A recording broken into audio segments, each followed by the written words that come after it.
Hey everyone, it's Sammy and Allison, and we are joined here today by the beautiful, incredible Tabby Kane from Be Lightful Healing and Jennifer Marie Cliff from Jennifer Marie Cliff Academy of Academy Awesome. Healing and Wellness Academy. Yeah. So today's focus is really on the Pellucidity pillar of education. One of the big goals of Pellucidity is to work with all types of people of all ages. And so that is why the topic today is on intuitive parenting, because this is a market that I think is really untapped and really not looked at. Agreed. One of Sammy's beautiful gifts that she works with very quietly and humbly, I might add, is with children. Those who are neurodivergent on the spectrum have all of the quote unquote disabilities, and how through her years of teaching and tutoring, how she's helped them, helped their parents, and even now they come in droves, I think, soon, because they're finding out, right? Parents are always word of mouth, and really helping not just the child and not just the parent, but the family entirely, which she has done personally for our family. And we're forever grateful, helping us define really what is going on and really able to dial in on how to work together as we are kind of co-creating this new world, right? I really I'm a little pushy, and I asked Sammy to tell her origin story of the why we're doing all of this and why we're so passionate about education and going forward. Would you like to share that? All right. So I taught in the public school setting for 9 years, and then I've been running my own tutoring business for the past 2 years. So I've got essentially 11 years of experience. And while I was there, I studied special education, and I mostly specialized in students with emotional behavioral disorders and lots of different neurodivergences, because basically that essentially, for me, it signified that most of them have intuitive gifts. Part of the sanctuary spaces that we're hoping to build are these schools for people to go where kids can be safe, kids of all different types of backgrounds. I knew I wanted to build something like this since I was a small child. I used to have dreams of opening up boarding schools for students, for kids who were homeless, where they could go and stay and learn, and maybe even have spaces for their parents to go and stay, because that's really important too. Because the second largest homeless population in America is children after the elderly. So it was a really important group of people. And as I became a teacher and got to see how many of my students were living out of cars or moving from apartment to apartment each month, it became more important for me. And then I had this dream in April of 2020, I think. 2021. Yeah, maybe? 2021, I think. It was 3 months before April 2021, and sometime around then, and I had this dream that I was standing in this building with 5 different sections, and I was in the center of it, and when I looked to my left, there was a tea room. Kids could just get together and eat as a family meal. Outside of that, there was like a little garden space, a little fairy garden, very, very precious. I turned a little bit slightly, and it looked like a pirate ship had crashed into the building. It was a beautiful stage with a ton of library books all around it, like a 2-story library basically surrounding inside this ship, and then part of the ship was a stage. You moved over a little bit more, and there was a giant jungle gym Lego type area where kids were like building and digging in and running around and having a blast. I pivoted again, and I saw a craft center where kids could use things in the garden to like make a quick, no cook food, or they were making candles, or they were crocheting or doing something. And it was interesting because these families were actually sitting together and talking. And I think it's so rare that families actually have the opportunity to talk. Like, you go to the movies or you go to those trampoline parks, but you never really get to sit down with your kids and talk with them. So it's like, what a cool way to allow families to talk to one another. And then I pivoted again, and the last pillar was this like big open space with a bunch of chairs in it. And all of a sudden I turned around, and there was a man standing beside me, this giant man. And I was like, oh, hello. And he said, hi, my name's Michael. And I was like, okay. And he goes, and I need you to build this. And I said, okay, Mikey, I don't know. I'm a teacher. I don't know anything about building. I don't know anything about running a business. I said, what is this room for? And he was like, well, that's where parents go to receive education from various community members to learn about different things like budgeting or different parenting strategies or a whole bunch of other things that they might need help, maybe just like basic house maintenance. It's just a space for them to go and learn a little bit more and enrich their lives while the kids are kind of enjoying themselves in the community center. And I was like, okay. I looked around. He goes, come to your office with me. And I was like, what office, man? And he's like, just come with me. So we go in there and he's like showing me the calendar of all the events we have going on and showing me my office and kind of showing me a little bit how I run. And he's like, I need you to build this. And I was like, listen here, Mikey, I don't know anything about building. Like, you're going to have to send me more people. I don't even know what this is, right? Because this is just a dream. I'm just so completely confused, but it feels so very real. It's like almost like I've traveled in time, essentially, and I'm standing right in this place. And I wake up and I'm talking to my fiance about it later. And he goes, Michael, like Archangel Michael. And I didn't grow up Catholic. I grew up in a religious cult type setting, but we didn't do hierarchical angels. Like, that just wasn't really a thing that we'd really discussed. And I was like, what's an archangel? And he's like, oh my gosh. He's like, so Archangel Michael, and he like dives into the whole explanation of everything. And that's kind of when I channeled the 5 pillars of Pellucidity, happening a bit after when Allison channeled them. I was channeling them for the children as she was kind of channeling them for the adults. So that's why we have such a passion about working with parents with intuitive kids, because it is really tricky to know what to do sometimes when you don't have any examples of what to do. When we were kids, we were just told to hush about it, be quiet, that's enough. Don't talk about it. That's very weird. You have a very creative imagination, right? So what do you do if you actually believe your kids and you want to encourage these skills in them?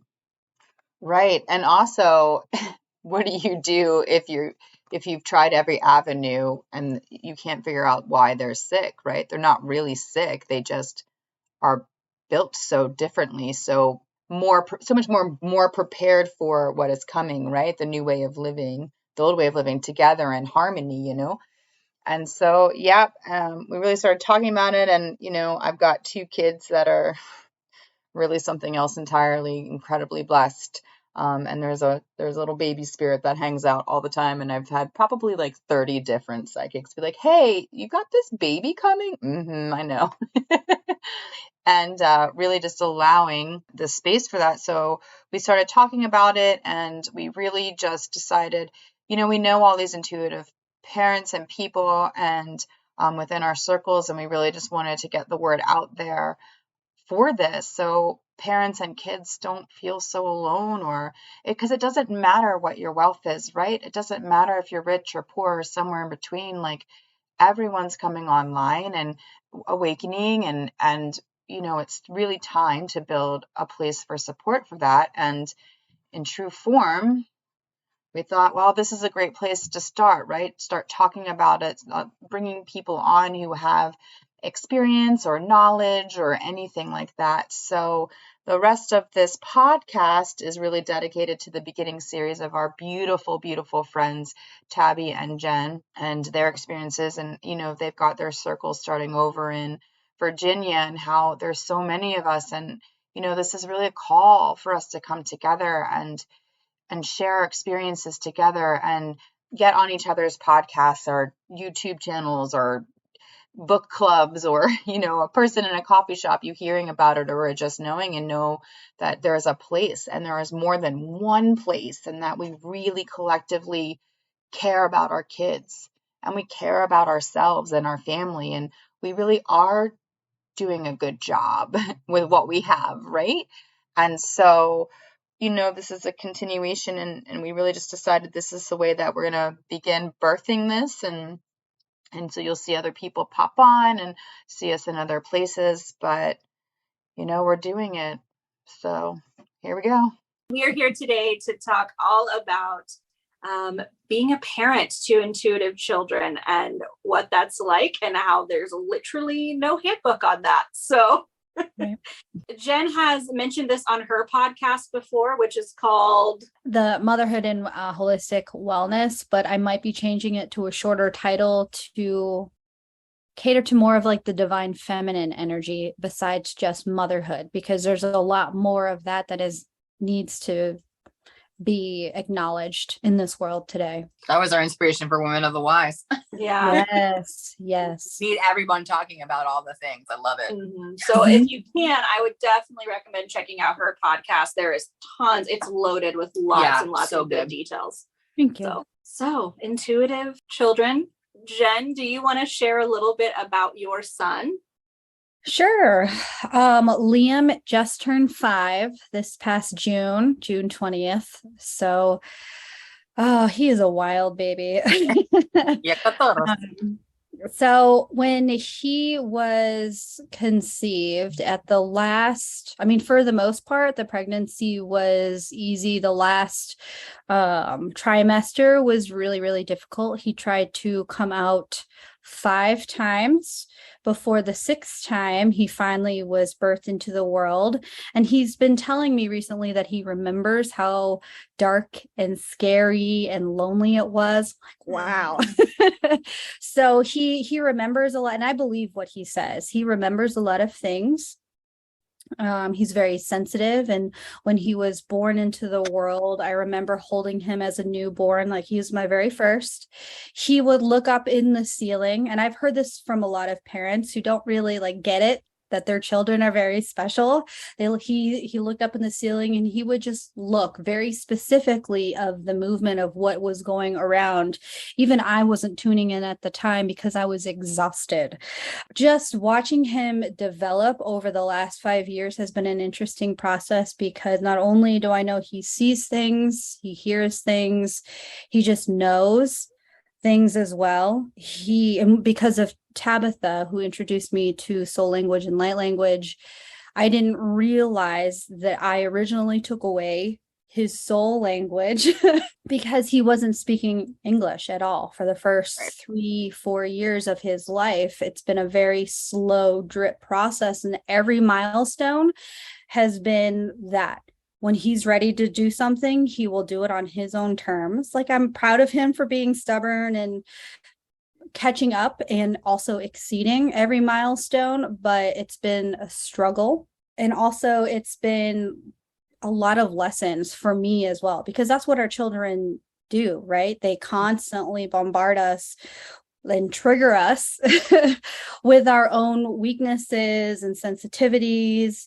And it can either make or break us, I feel like, as parents. Drives us crazy, or really be like, wow, you taught me a really good lesson today, depending on how well we take care of ourselves.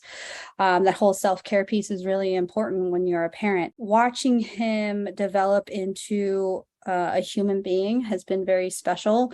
Trying to bring back his soul language has also been an interesting road. So because I've become more comfortable in my soul language, he's starting to be a little bit more comfortable in speaking to me, but not very much. And so I hope as he's building his own English vocabulary, he will also build up the comfort level of his soul language and whatever abilities that he wants to utilize, because he's also been diagnosed from a spectrum wise, he's autistic.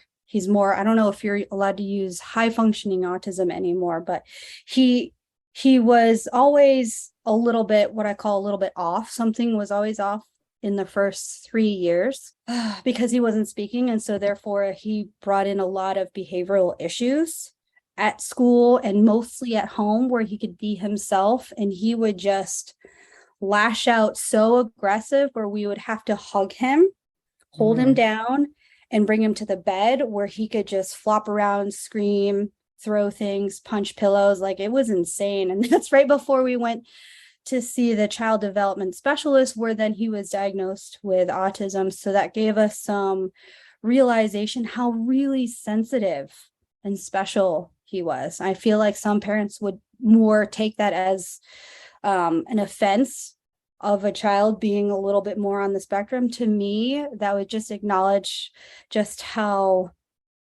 like I said, really special. And I just have to be mindful of the things that we say, that we do. Like, transitions are still a little bit difficult. Sometimes he backtracks, sometimes he does really well. It's just like any other toddler. It's just, I have to add another layer to when I'm raising him, which makes it very complicated every single day. And so being able to have the energy to raise an intuitive child, because I want that for him, because I've realized that intuition is a very important piece of how we as human beings live. So yes, it's been an interesting road to say the least. Well, it's truly incredible, especially coming into it, not really being surrounded by a community that's kind of the normalcy, right? And I feel that Right. that's so true with so many parents in the last, especially 20 years, as those crystal children, the rainbow children really come through, these beautiful high frequency babes. And they're like, what do you mean I have to learn how to speak? I don't need this mouth. Why can you not just read my mind, right? And we're like, why? We're lower density. You're teaching us, right? And I just love how you really pointed that out, that the kids today especially are really here for us to be like, hi, get on the train, get get together. So it's so amazing that this really inspired and moved you for this movement. I just love it so much, and how you really are helping others really change their perspective, right? Open their eyeballs and being like, well, maybe it could be this instead, right? Because being on the spectrum now is almost, is starting to really becoming like viewed as a superpower, thanks to people like the both of you who are really going out there every day and speaking to the parents and connecting with the children, and co-creating the community where you live. It's incredible. Thank you have to put a different lens on when you diagnose something from the 3D world. Okay, what does that mean from a metaphysical or spiritual world? There's more than just one perspective. And I think that's what's so important when you come into parenthood, because if it wasn't for Liam, honestly, I don't think I would have given up nursing to be the full-time healer that I'm doing, because he really made me realize, okay, do I want to be miserable with my life and just kind of go with it, which most people do, or do I want to just take the big leap and just do something out of the norm for now? It's not mainstream, but eventually I feel like the science and spirituality will be the medicine of the world. It's just going to take some time. And so we have to continue paving the way for ourselves and for our children. It's just so important. And it's just, sometimes you just gotta go with it. Right. And just like Sammy was saying, there really aren't very many handbooks. There are a handful of like indigo children books out there and crystalline. But we're finding too, which I noticed on a little bit of, I always peruse the TikTok and the social medias, and I've heard a lot from other parents and other intuitive parents and those of, this flavor, like, they're like, we used to have this information and now it's disappearing, right? It's almost as if there's some kind of push about us not coming together and inspiring. So it's even more important, the work that you're doing, because it really is holding that frequency for love in that and true acceptance. Now, Tabby's got a little bit of a different experience, because she's are you ready to talk about all the beautiful parts of your family and all the magic and everything that's been happening? Like, it's just amazing how, like, generationally, in Tabby's world, we were seeing it generationally, starting with Tabby, her children, her grandchildren. Would you like to expand a little bit on your adventure, Tabby? Yeah, and actually it really starts all the way back with my grandmother. How exciting. Who would hear knocks when somebody was going to pass. And when she passed, my mother picked that gift up. And I really, my daughter, when she was growing up, was speaking to spirit on the other side. And I had no idea what to do with any of that. And I think, a really important lesson, and Jennifer has already expanded on it, she was awake. She knew what to look for, and she still didn't know all the things, right? And so she unintentionally shut down his soul language, not knowing that's what it was. And that's, I think, the biggest thing that we're kind of fighting with right now, is that we don't know what we don't know. And that's why this education is so important. I do truly believe that my coming online had a lot to do with needing to be ready to help my daughter deal with my granddaughter and help my cousin deal with his son, who are both 4 years old. And I started coming online about 5 years ago, right? So we have been, I don't know how far down the rabbit hole you want to go, but, we have been dealing with a lot of different issues. Some of it's understanding, some of it's being open, some of it's understanding that although they have the higher self knowledge, that their communication style is with their 3D body and the little words that they have at 18 months or 2 years or 3 years or 4 years old, not putting our definition and our spin on it, and allowing them to be able to ask open-ended questions and allow them to express further what they're seeing, hearing, knowing, feeling, is going to be the way that we can start to train, step into this world a little bit better and help them stay open. Yeah. The other thing that Jen didn't have that we now have as a superpower is a Jennifer Wardlow. And I know there's more than just her out there, but she's my superhero, right? Yeah. And so when we have an issue with Kenley now, Jennifer goes to her higher self and helps work them out. Things that may have put her in a doctor's office, either for psychological or physical evaluation, can be cleared from her energetic field in a matter of 15 minutes. Yep. And she doesn't know on that 3D level what's happening behind the door. Right. But the change is immediate and instantaneous. And even her 3D father, who a couple of years ago would have told you this was BS and it was all, it was all fake and made up, now is a believer because he's watching his daughter do this and he can't deny. He cannot deny it's in his face. It's a learning curve, and it's us as adults that have to learn quicker so that we can step forward and bring these children up and keep them open, allow them to develop their gifts sooner.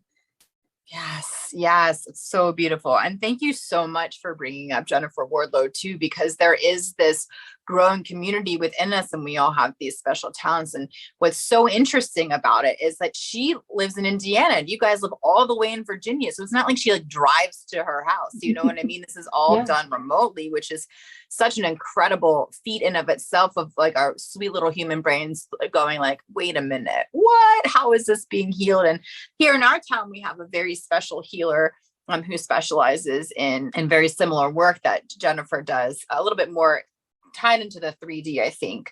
But it's just so great to know that there are those beautiful, magical creatures out there who can connect in, right? Yeah. And so there is really this movement, and something that I know that as we've gathered as sisters in our circle, really talking about formulating these schools and really getting parents together. And some of us, for me, I'm more of a parent teacher, I'm going to deal with the parents and you guys come with me. Right. And where Sammy is, she's I'm going to handle the kids, and direct all of that. And I know as we talk about it, we're kind of really falling into our own roles. So as you two work together and with Jennifer in that circle, have you found yourself kind of coming into certain roles that really speak to you in the way that you convey information and connect?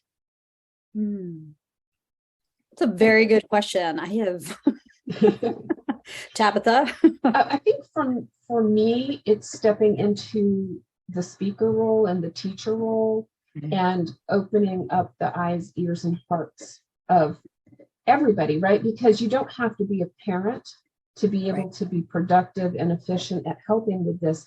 You just have to know what to look for. And so I actually even created a workshop where I work with parents or individuals, it doesn't have to be parents, for the signs to look for, how to know if your child's open, what are some behaviors to look for, and how do we talk to them and work with them so that we're not leading them, because they don't need to be led, right?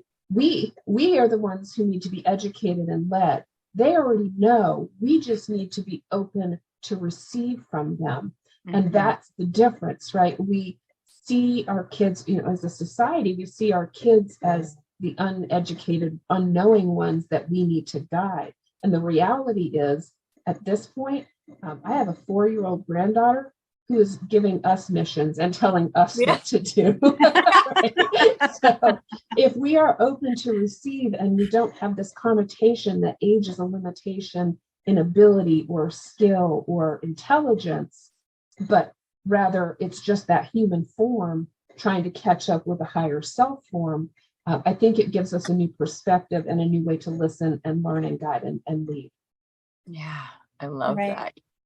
Exactly. Really flipping the system. How about you, Miss Jen?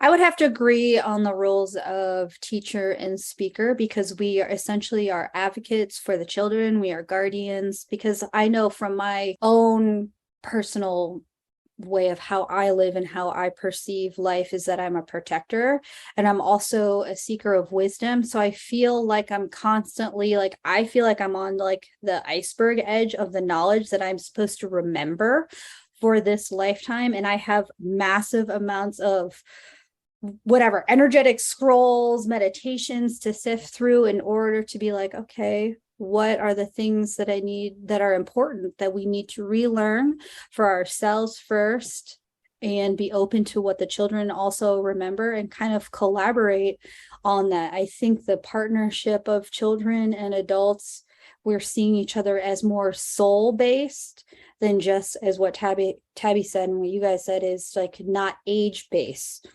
Because I think that's what's going to make it more an equalizer coming into a conversation, and also letting the parents who have no idea what in the world is going on with their children, we model that as best as we can. And of course, we have our roles as parents so we can, keep them safe while they're little and growing up. At the same time, there are definitely moments where they are completely equal when it comes to this awakening process. Yes, so well put. Thank you both so much. And there is just kind of this sweet little shift. I mean, it is a complete 180 from what, that has been programmed in our heads. And I just love so much that the both of you have really used your voice and trusted your heart and your wisdom that you carry within you, and connecting back to yourselves and doing more healing. I know something we've talked about pretty much on the regular is how when we heal ourselves, we're healing generations, and how our children, our grandparents, everybody is becoming more and more open and really being connected to that. That's just doing a good job, y'all. I'm just loving it so much. Yes, Kotoriyoshi. So everyone's teams here now, and they're like, okay, ask this question. Okay, ask this question. So my next question for you guys, are you good? Do you have any questions of the? No, you're just chilling. No, okay. I can only talk from the teacher perspective. So I would actually love to hear, do you want to kind of expand a little bit on that too, before we get into more parent questions, kind of like the school way? Are you? Yeah, sure. So, I taught in a public school setting for 9 years. I've been a teacher for 11 years. I literally got to see the progression of more and more kids being born who are neurodivergent, which to me is just another way of saying not from this place. Right. A lot of my kids with ADHD, I started to notice that they're actually time jumpers. They're rapid time jumpers, and they're able to achieve a lot of subconsciously, which makes it really hard for them to stick in the current reality. My kids that were on the autism spectrum, I noticed were kids that come from extremely high vibrational densities where they didn't need to speak. They didn't need to necessarily use their emotions as much. It was more like a telepathic picture showing. And sometimes my kids would literally touch me and send pictures to me that way. And then I met a lot of kids that were mediums, that were very fearful, anxiety, which isn't really a neurodivergence, but it's a very common thing in kids these ages. And it's because they're seeing a lot of spirit, I've noticed with those kids. And they're being inundated with a lot of different beings, which when you're little, you can't delineate from scary and not scary sometimes. Going from having maybe one kid per class when I started out 11 years ago to having 7 kids per class that needed some kind of specialized, direct, intuitive instruction instead of just reading math. And I started adding meditation into things, yoga moves, taking time to journal or write down our feelings, or share out times or private share times with me, or opening up my classroom to having lunches with me so that they could just talk about some of this stuff, because there is no parent's manual on this, and it's not necessarily common in the older generations for this to happen. So when they would go tell mom, hey, there's a man who lives in my closet and he just won't leave me alone, and then mom goes in there and there's no man in there, it's what can mom do? I know from growing up as a medium that to just be like, okay, so let me walk you through. If you want him to go, you have to tell him to go. And yes, mom's not going to be able to do it. It has to be you. And no, it's not fair. I understand that. That's really not okay. Mom should be able to, it's not okay for the kid. And it feels crappy for mom and dad, right? Because they can't defend their kids against things that they can't see, right? Mm-hmm. So having those conversations without actually having those conversations with parents was another interesting thing I got to experience, because you never know who you can, especially living in the Bible Belt, you never know who you can walk up to and go, hi, I think your kid is seeing ghosts. Right. I'm going to give you some hot tools for that, but I'd have to figure out ways to like express how to assist their child through this journey without it being like directly, hey, your kid's seeing ghosts. But yeah, that's my personal experience as a teacher. I love that so much. Moving through. Okay, so turning into that, this is such a great, I love coming from the perspective of the teacher. We're just going to have these beautiful dogs save us from whatever's out there. She's going into it. It's happening, you guys. So what a great thing I'm super interested in is, what have you come across any, like in the schools? Because, Sammy, she worked in a lot of different level schools, right? So like, it doesn't matter how much money you have, right? It's happening all over. Mm-hmm. Did you have either of you, and I know Jen, your babe is still little, but have you come across any teachers like that who kind of have that yet? Do you see them? Or is it more of like, maybe we should start finding them and build our schools? I think we need to start finding them, because I keep running into holistic practitioners or holistic minded people who used to work with kids or specialize working with kids, whether if it's nonprofit or schools, but they just keep coming into me as clients. I'm like, and then I keep thinking about you guys in your school, and I'm like, wow, we could totally make something really special here. But we have to spread the knowledge in an approachable way, because we don't want to repel those who might be curious, might believe in something, but also are very skeptical and maybe fear-based, which is normal. Yeah. Mm-hmm. And so I have not run into any teachers who have acknowledged that, at least from my experience. My son goes to First Baptist daycare school, and so, as you know, that's a very religious facility, and the only reason why we stuck with that is because that daycare and school did not require him wearing a mask, because I can tell you there's no way in HE double hockey sticks that Liam would wear a mask all day, every day at school. There's no way his sensitive skin and his stubbornness would be like, yeah, okay, this is going to be normal now. And I didn't want it to be normal. My husband and I both agreed that just is not okay. And so the school was very open and great about that. And fortunately, we don't have to worry about that as of currently right now. From finding the teachers per se, that's definitely, I feel like, one of the next steps, and having those conversations. How do you start that conversation in this valley? Maybe it just starts with one, and then it will cascade into be like, I actually know another person, and then so forth, because maybe that's how the fire starts, right? You gotta light that match, let it burn. Yes, I love that so much. And you two are really all, like you were just saying, you're already doing the work in that way, the way that people are coming to you, and you're using your intuition and your ability to be like, okay. So for those that are hanging out in the Roanoke, Salem, Virginia area, or can drive there, like, go see these women. Like, we're a part of this. If you're hanging out in somewhere close to Indiana, come see us, come talk to us. A lot of what we're doing right now, and a lot of the reasons we create these podcasts, is to ensure that we have the opportunity and the avenues to come and speak and talk. So if there's anyone out there who's like, oh my gosh, come to our healing circle, I can speak for myself. I feel like Jen and Tabby are kind of in the same, if it's close, come and talk to us, right? Like, we want to get it out there, right?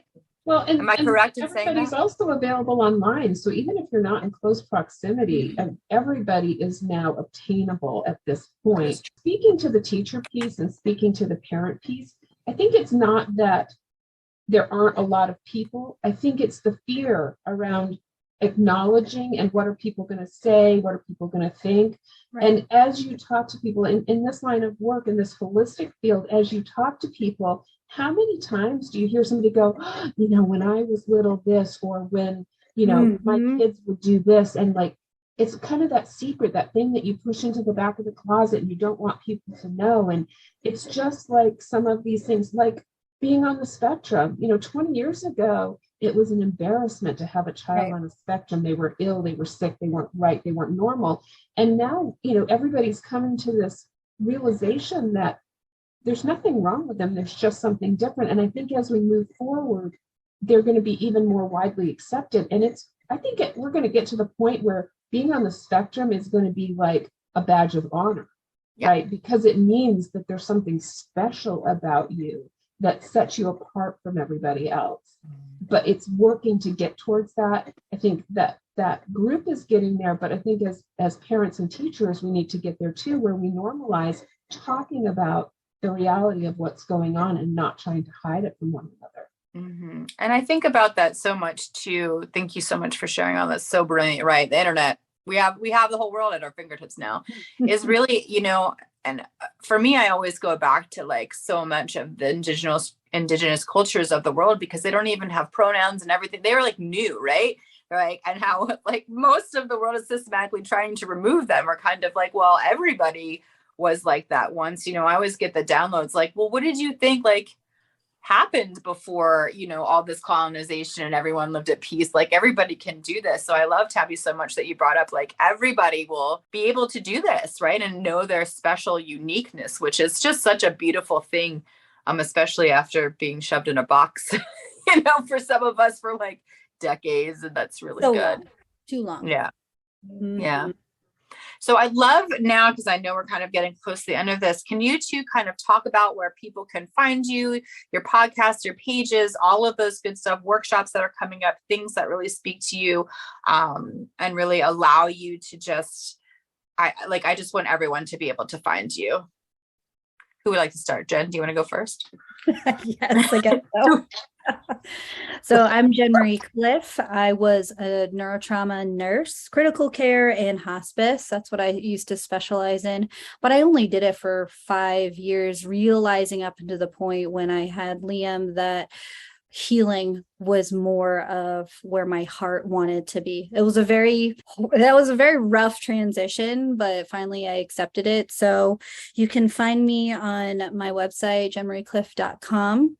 I have Facebook, which is the handle is at Marie Cliff, and then Instagram and TikTok is at Divine Feminine Warrior. And I do have a hybrid Usui Reiki course coming out in August. So when I mean hybrid, I'm going to have the online content, and then they come in to get their attunements in person. Awesome. That's cool. That will help with all the time that sometimes teaching an intensive weekend Reiki shop that I won't be able to do that because I am, you know, mothering over the weekend. To schedule that. And then I have Sacred Circle, which is a women's gathering, and I had that for the very first time last fall. We worked all on the 12 chakras, and then this year it will be on like 8 goddess activations. So I think that's going to be a lot of, I don't know what's going to happen, but that is just what I'm being told. And then eventually, I have my shamanic journeying subscription that's going to be coming out also in the fall. And my podcast will be transitioning to a different title, very similar basis about the mothering energy, the divine feminine energy. That's just where my heart is calling to. And you can go to the podcast channel at jenmariecliff.com/podcast. So, and I'm updating my website right now, but that is, I believe that's the address. Awesome. So if you're listening to close in real time of, you know, July 2022, that's where it's at. So if you're a future visitor, you're going to be in a little bit of a hunt. So we'll go back in time and update that in the links and all of that when you officially change everything over so people can find you. It's really important. Sure. All right, Miss Tabby, thank you so much, Jen. Spill your guts, girl. Where can we find you? So you can find me at my website, which is Belightful Healing, BELIGHTFUL healing.com. I'm on Facebook and TikTok as well. I do a lot of online work, but I also do a lot of in-person work here in Salem at Glow Healing Art, and have stepped into that teacher role more, where I'm doing a lot of workshops either online or in person, teaching Reiki.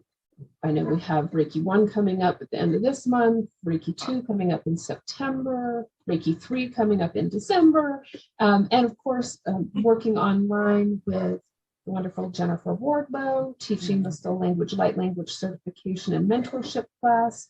We're halfway through the first one. Next one's coming up September 24th. And some beautiful, wonderful things coming down the pipeline for this fall, and some other online opportunities that I hope to be announcing very soon. So yeah, lots going on. And I always offer free 15-minute consultations on my website.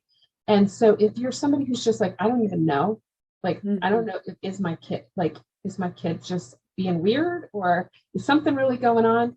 Please reach out and let's talk. And if I can't be the one to help you, I have a lot of connections with people who can. And so let's start working together, bringing together the teams that we need to make sure these children are getting the help that they need to come online and help save this world as quick as possible. Yes, thank you, Tabby. Yeah. And so to anyone who's listening, just that is like the baseline. We are getting ready to kind of solidify our nonprofit to get these schools going. So maybe by the time you're listening to this, there's actually a donate button. If that feels that something's to call to you for Women of the Wise, and we'll be using all of those funds to really start getting the feet on the ground and what we need to get the land and to get the schools going and to get the teachers and to really make it a place. Because we are also aware that, like they say, 7 generations, like what are we doing for our great grandchildren? Like what are we leaving for them, and how we are really coming back to that. So I just want to thank you both so much for coming on today and speaking your truth. I love you both so dearly. I love seeing you all the time. It's really great. You guys, our circle is really awesome, and you should come and join it in real life. It's amazing.